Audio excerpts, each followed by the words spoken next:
You were made to be ruled. In the end, it'll be every man for himself.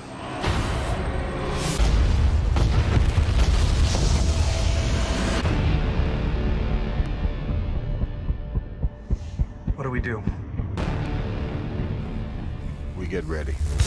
Hey guys, David here. It's almost mandatory for me to have to apologize at the beginning of these videos for not having posted one in a really long time. But I love you guys. You guys are my peeps. You guys are my viewers. I am nice that way. So sit your freaking ass down and watch my very delayed review of the Avengers. Reasons for me not being able to post a video of the Avengers really soon is, like I said in the previous video, I wasn't going to watch it opening weekend because of all the people that were going to be attending.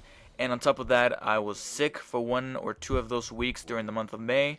And on top of that, it was the month of May. For us college students, the month of May is like the last month for us to be able to get any work done.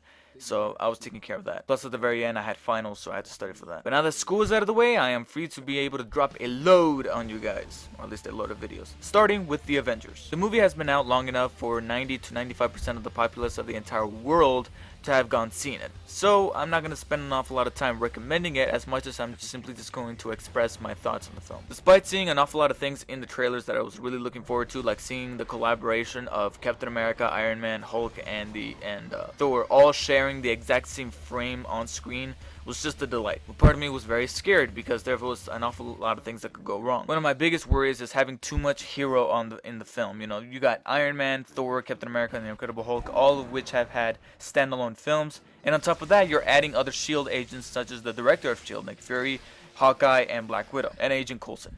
He's badass. Leave it to Joss Whedon to be able to balance all of these heroes and make them team players and make them part of the Avengers team. One of my hopes was that this movie was going to be like the Avengers Earth's Mightiest Heroes show that was on Disney XD. I really loved that show because it manages to take all of the Avengers, you know, Iron Man and all of them, and be able to bring them together and make them team players rather than showcase each one of them and have them have one more screen time, give one more screen time than the other. Because one of the biggest worries was that the Avengers was going to be Iron Man 2.5. Because despite the fact that the Hulk was the one that we've seen the least recent in on screen, Iron Man was being, marketed as the leader. You know, his character, his head is the biggest one on the poster. Luckily, that is not the case. Each character has his own moment. Every time that they're on screen, the scene is about them. And when they're all together, the scene is about them, not so much each of them individually. Whedon is a fanboy, but he's the kind that you actually want to see him do films because he knows his audience, he knows how to handle superheroes and comic book lore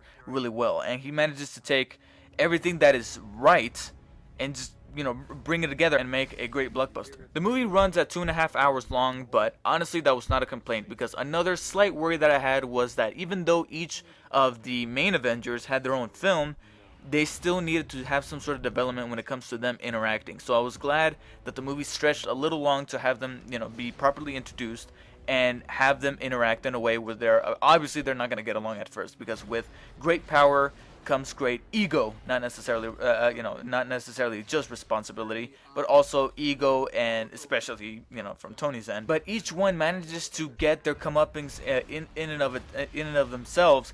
Because each character, if you really think about it, has to overcome some sort of, I kind of want to say inner demon, even though this is the Avengers. This isn't a Christopher Nolan film. But every character manages to redeem himself because of something that he has to do. When it comes to Captain America, he has to overcome of how he's in a more modern time and how he has to deal with it. Iron Man has to learn the value of true sacrifice. Thor, plain and simple, has to deal with Loki, his brother. And Bruce obviously has to deal with the Hulk. So I was glad that every character had some sort of, obstacle that he or she had to overcome. And I'm glad that they were able to do that through teamwork and collaborating with each other. Everybody gives a great performance. Robert Downey Jr. is still great as Tony Stark. Even though I will say that his Tony Stark here if you really think about it, it's a little lackluster compared to the Tony Stark from the first Iron Man, in which the first one, in the first film, you really saw the development of his character. Here, it just feels like he's I don't want to say doing an impression, but it's almost like he didn't go through the whole, being trapped in the cave by terrorists thing. In terms of how he acts, not saying that he is that, because after all, he is trying to harvest clean energy in his tower, so it's not like he's a complete douche like he was in the beginning of Iron Man 1. The Chris's, Chris Hemsworth and Chris Evans, are both great once again as Captain America and Thor respectively. And of course, I cannot leave out Mark Ruffalo as the Incredible Hulk. I really am torn as to who is my favorite Bruce Banner, either Mark Ruffalo or Edward Norton. Each one brought their own thing to the table. You can't really compare the two because they're both, they're both trying different things in terms of being actors. But I really liked Mark Ruffalo's interpretation. As for the Hulk, I will have to say that this is probably my favorite Hulk that we've seen on screen. No disrespect to, the Eric Bana Hulk or the Edward Norton Hulk. I mean, I like what each one, what each interpretation did. But this one is probably my favorite, mainly because of how he interacts with the rest of the team. Even though he does Hulk only twice, but not only are the effects great on the Hulk, it's gorgeous to see on the screen, but they managed to make, the Hulk, probably the most badass that he's been, and one of the best moments in the film belongs to the Hulk. And Tom Hiddleston was great again as Loki, although I will say that, and I've heard some people say this, and I kind of have to agree, that he's not 100% intimidating. I didn't really ever feel that the Avengers were, the main Avengers at least, were ever gonna die or something was gonna happen to them by the hand of Loki. But I still felt like he was pretty slick and badass as the villain. The special effects were great, the direction by Whedon, as well as the screenwriting from Whedon, in which he adapted a draft from Zach Penn, was great. Whedon is always adding his own touches. He's got the snappy dialogue, you got the justification to the characters, and like most of Whedon's lore, a certain something has to happen to a certain character to make the audience go, oh. I mean, if you look at all of the things that he has either written or directed, that has to happen. And this film is no exception. But it works to great effect. Or does it? Overall, the film is a lot of fun, and beyond that, it's not brainless fun like Transformers movies. This actually, it gives a whole new dimension to comic book superhero films, and you can't really take this and compare it to like The Dark Knight and say, oh, it's the best comic book superhero movie ever made, because when you really think about it, when it comes to a film like The Avengers, where it's really colorful yet really vibrant, and then you got the Christopher Nolan Batman films, in which they're just as good, but they are taken in a whole different direction, in a whole different tone. You can't really compare them. But in the aspect of the Marvel superhero films, this probably is the best. Rarely do I walk out of the theater and think to myself, I really want to watch this again now. And that's the exact same feeling I had with the Avengers. Now, I do have some nitpicks. It's not a 100% perfect film, but some of the nitpicks I have is that the end, climax, the end battle, I don't really have a problem with, in terms of an actual complaint.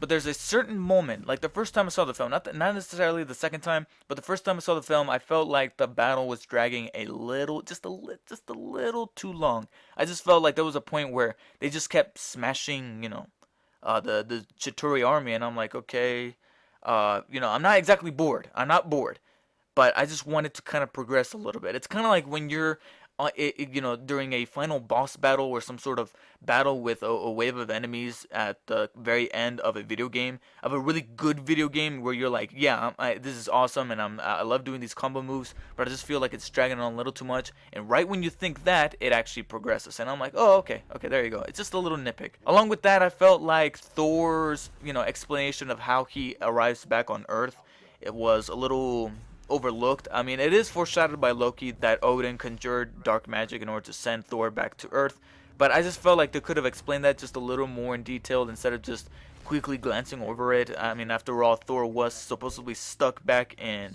Asgard after the Bifrost got destroyed. And while we're speaking of characters, I feel like Hawkeye was probably the least developed and the least used, even though, like I said, minor nitpick. I'm not exactly complaining. I thought he was in the film enough, but spoiler for those of you who have not seen it. The majority, in fact, about 60, maybe 65% of the time that Hawkeye is on screen, he's being controlled by Loki. So he's technically a bad guy.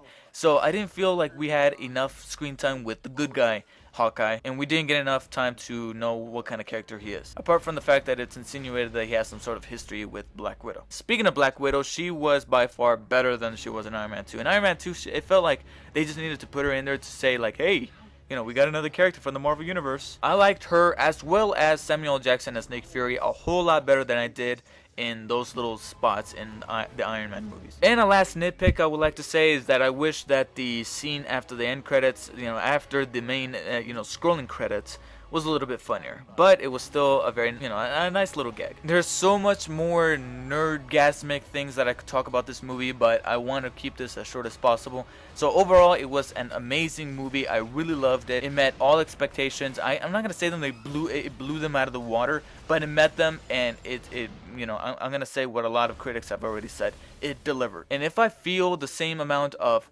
joy and laughter and just sheer awesomeness exploding off the screen the second time I see a movie just as much as I did the first time, that's a definite sign that this movie ranks in there as one of my favorites of the year. I give this film a 9.8 out of 10, which is an A+. So thank you guys for watching, and I'll see you guys in the next review. Guys, I'm bringing the party to you.